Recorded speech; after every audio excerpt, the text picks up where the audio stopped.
Inside the Story with 60 Minutes producer Henry Schuster.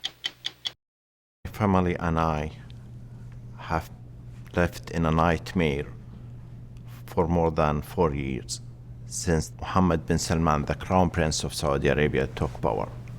If this story is anything, it's a story about the present and the future of Saudi Arabia and what Saudi Arabia will be under Mohammed bin Salman if and when he becomes king of Saudi Arabia. My name is Henry Schuster. I'm a producer at 60 Minutes.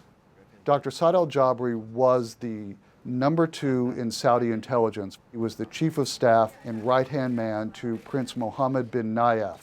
Mohammed bin Nayef ran the Ministry of Interior and all of the intelligence, especially after 9/11.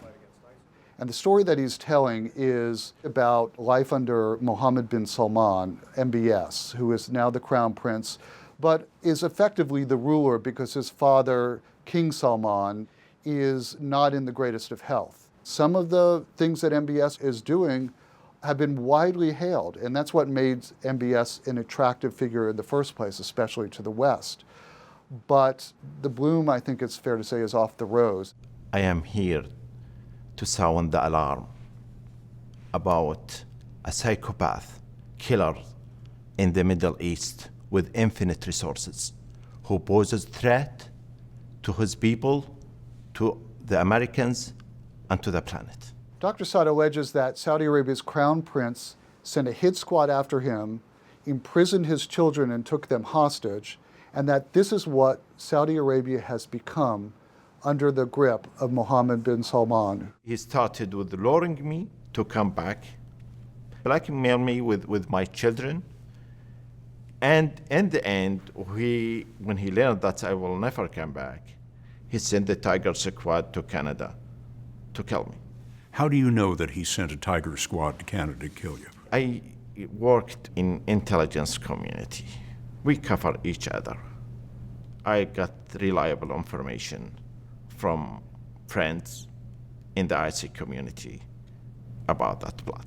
Tiger Squads are the name that has been given to the sort of personal hit teams, if you will, that MBS has. We know about some of them because they have been named in the various investigations into the death of Jamal Khashoggi.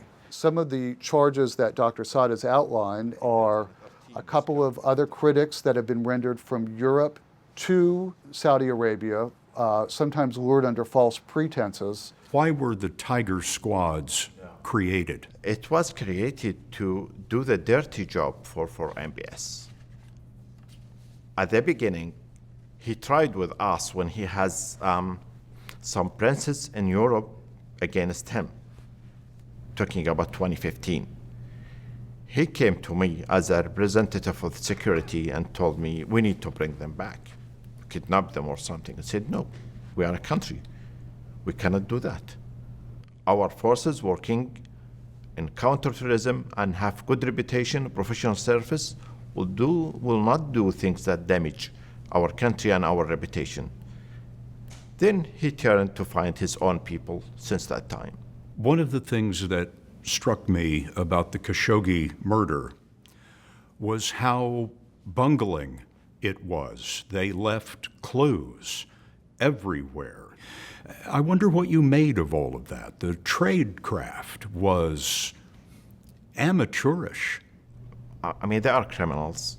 They want to achieve the goal without professional working. I mean, if they want to kill somebody, they could have done it easily by other means. So it's just MBS and his style.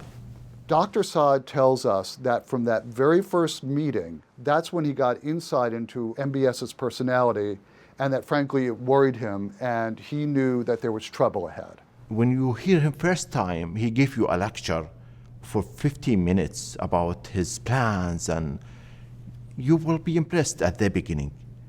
But by time, you've been moved from reality to a delusional world.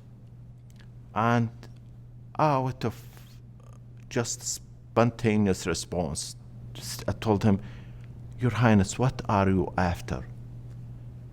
He said, he paused, You know Alexander the Great? I really was shocked. He said, well, you know Alexander the Great. Yes. Yeah, because What did he mean by that? he wants power. He wants to be a powerful man in the whole world. The lawyers for MBS say that Dr. Saad and his former boss, Mohammed bin Nayef, are responsible for huge amounts of corruption. They use a figure of $11 billion from the Saudi counterterrorism budget.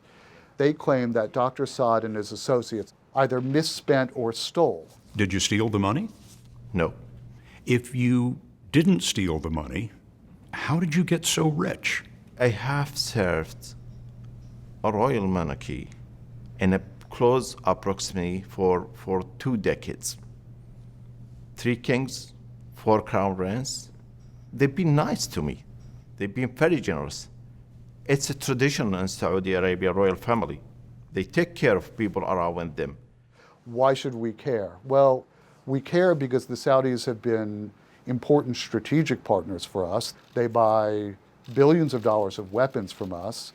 They were an important source of oil for us and still remain an important source of oil for Europe and places like China. So whoever is in charge in Saudi Arabia matters. Dr. Saad's conversations with us, they give us a window into the world of what Saudi Arabia has become and might well become when MBS becomes king. So it's important for us to know what that world is.